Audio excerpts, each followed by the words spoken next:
Fala, investidores! Rafael aqui novamente. E hoje nós vamos estar aqui à procura da maior barganha dentro do setor elétrico. Eu vou estar trazendo aqui um comparativo aqui de Transmissão Paulista, AES Brasil.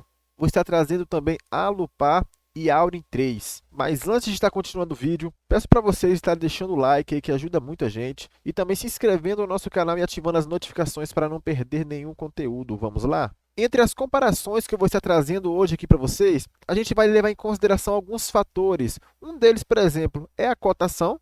A gente vai estar levando também em consideração o número de papéis que essa empresa tem. Por exemplo, a AES Brasil aqui, ela tem 601 milhões de ações, e a gente também vai estar levando em consideração aqui a dívida líquida da empresa, e vamos estar levando também em consideração aqui a receita líquida da empresa, porque a gente tem o seguinte princípio: para a empresa ser uma boa pagadora de proventos, ela precisa ter uma receita líquida muito boa, ter também uma dívida líquida controlada, né? Porque quando nós investimos em uma empresa, o que nós estamos fazendo é alocando o nosso capital para ter um bom retorno sobre aquilo que nós colocamos. Então, é muito importante a gente se atentar à receita líquida que essa empresa ela consegue ter e juntamente a quantidade de papéis que essa empresa ela tem. Por exemplo, aqui, 601 milhões de papéis aqui em caso da AES Brasil. E eu vou estar trazendo tudo para vocês em uma tabela para a gente estar analisando.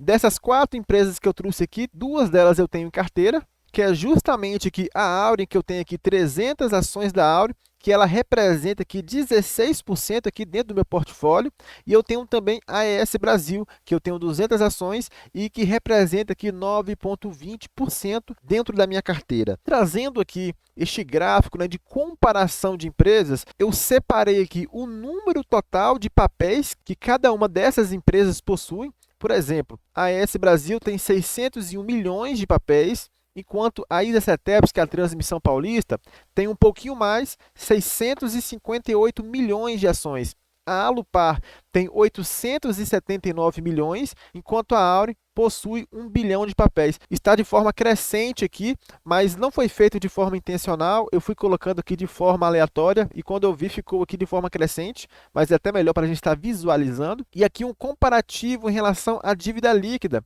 A dívida líquida é um indicador obtido, né, do resultado da soma das obrigações financeiras de uma empresa menos o valor que ela tem em caixa. Para simplificar aqui para vocês, a gente pode dizer que a diferença entre todas as contas a pagar e o dinheiro disponível para isso. Quando a gente olha para a dívida líquida, a empresa que mais nos chama a atenção aqui é a Auren, né? Que ela tem uma dívida líquida aqui muito pequena.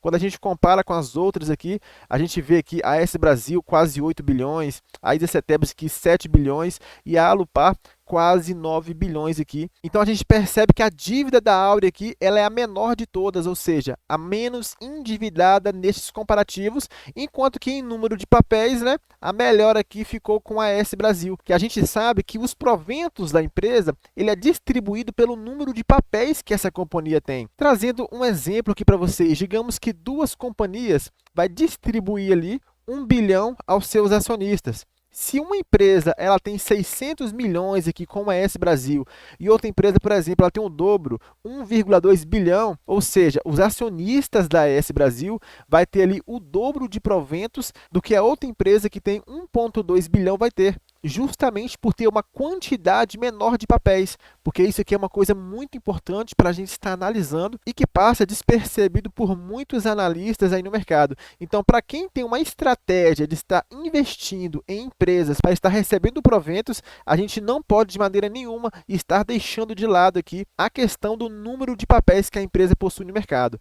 A gente vai ver aqui também a questão da receita líquida. A receita líquida, ela corresponde, né, às vendas brutas, né, após dedução de impostos sobre vendas, né, descontos, abatimentos e devoluções. Ou seja, a gente está levando em consideração aqui as vendas brutas, né, o que essa empresa ela pode trazer de caixa. Quando a gente olha para os números, a gente percebe aqui que o maior número é da Auren. Mas este número aqui ele está inflado artificialmente, justamente porque a Auren ela ganhou um processo ali, né, onde foi colocado 3 bilhões no seu caixa. Então a gente sabe que esse número aqui ele está inflado artificialmente. Então eu tirei aqui, ó, 3 bilhões, e agora a gente vai trabalhar com números realistas, porque a gente sabe que aquela receita ali não é uma receita recorrente. Então agora a gente tem um número mais realista para a gente fazer uma comparação melhor com as outras empresas. Então eu percebo que a empresa que tem a maior capacidade, né, de receita líquida neste momento é a ISA-CETEPS, né, a Transmissão Paulista. Ela tem aqui 5,6 bilhões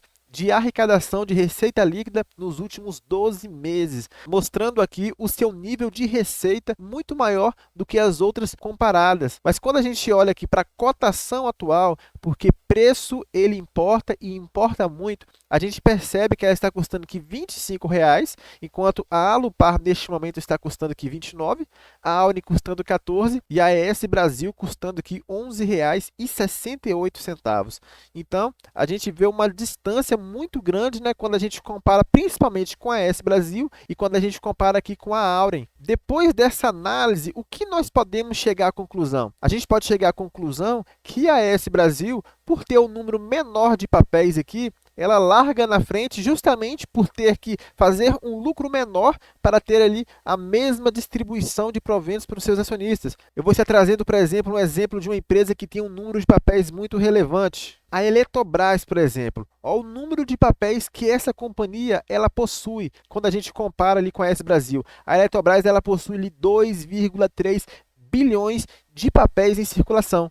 Comparando aqui com a ES Brasil, a gente vê que é um número 4 vezes maior. Então, a Eletrobras ela precisa ter um lucro ali 4 vezes maior, se a gente levar em consideração o exemplo que eu dei, né, que as duas companhias adotassem ali um payout de 50%, para os acionistas ter a mesma remuneração. Então, essa é a importância de um número de papéis menores, e nisso a ES Brasil sai na frente. E quando a gente fala aqui de dívida líquida, o que a gente tem que levar em consideração? Qual é a receita da empresa e o que isso significa na receita da empresa, né? Essa dívida, para a gente ter a noção de quanto tempo a empresa demoraria para pagar suas dívidas com as receitas que ela tem. E neste ponto de receita líquida, eu quero falar com vocês algo muito importante que está acontecendo com a AS Brasil. A gente olha aqui para o portfólio de AS Brasil, a gente vê que ela tem uma capacidade instalada operacional de 4,2 gigawatts de energia, mas ela já tem em construção aqui 1 gigawatt, que vai adicionar aqui, né? Vai sair de 4,2 gigawatts,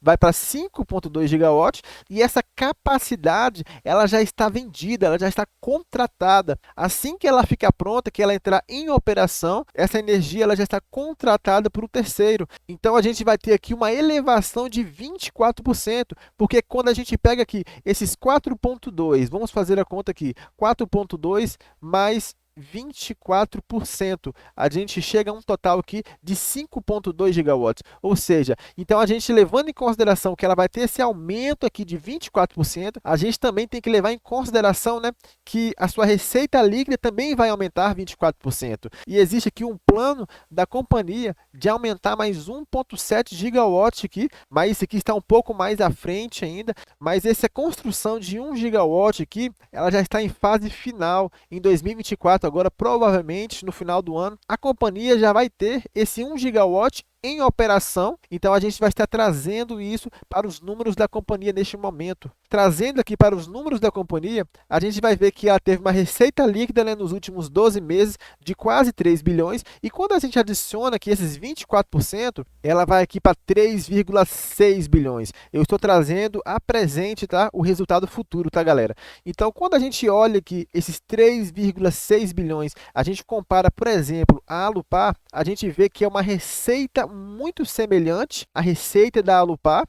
Ela já tem uma dívida líquida que neste momento ela é menor do que a dívida líquida da Alupar, e ela está entrando neste momento em um momento de desalavancagem da companhia. E quando a gente olha para o número de papéis, a gente percebe que ela tem um número de papéis 20% menor do que a quantidade de papéis que a Alupar tem. Mas olha a cotação da empresa, R$ 11,68 contra a cotação atual da Alupar de R$ 29,00. Então a gente percebe aqui uma desproporcionalidade muito grande em comparação com a Alupar. A gente sabe que a Alupar ela passou pelo processo que a AS Brasil está passando, mas ela já está um pouquinho mais avançada e já começou a pagar seus proventos. Então o mercado ele já começa a precificar essa empresa justamente porque nós colocamos dinheiro em empresas, investimos na bolsa de valores para remunerar o nosso capital. Como a AS Brasil não está remunerando o nosso capital neste momento, o mercado ele escolhe uma empresa que está remunerando melhor,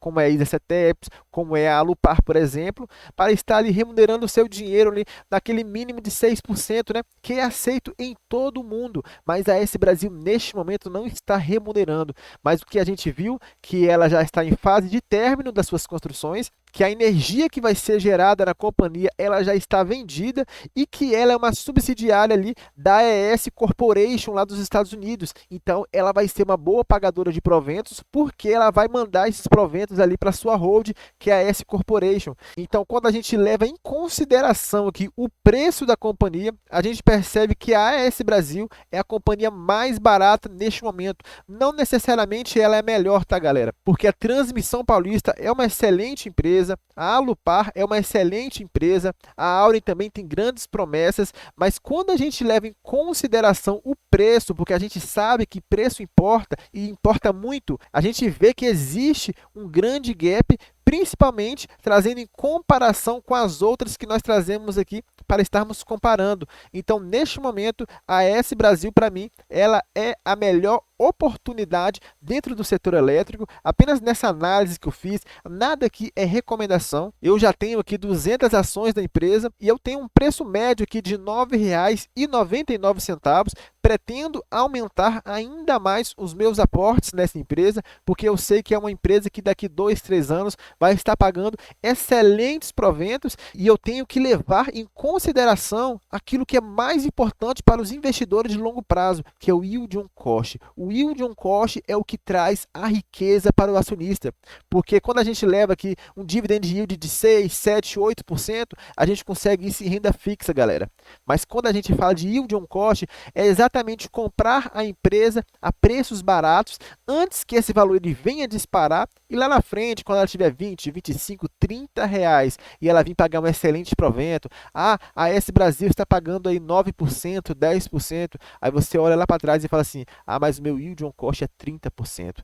Então é isso que traz riqueza para o acionista de longo prazo, é o yield on cost. A mágica dos proventos, a mágica dos dividendos acontece por causa do yield on cost. Então a gente tem que aprender a estar identificando essas companhias que são boas pagadoras de proventos. A gente sabe que ela vai pagar proventos ali para estar mandando para a sua hold, mas neste momento ela está passando por um momento de investimento. Mas o seu preço está muito descontado aqui a R$ 11,68 e a gente sabe que quando ela começar a pagar esses proventos aqui, vai haver uma grande disparada. Então, muito provavelmente, se a gente deixar para comprar depois que ela começar a distribuir bons proventos, a gente não vai ter essa mesma oportunidade que vamos estar tendo aqui neste momento de comprar a esses valores. Então, essa é a minha análise, eu fico por aqui. Se você gostou do vídeo, deixa o like aí no nosso vídeo, se inscreva no nosso canal e até a próxima, galera. Fui!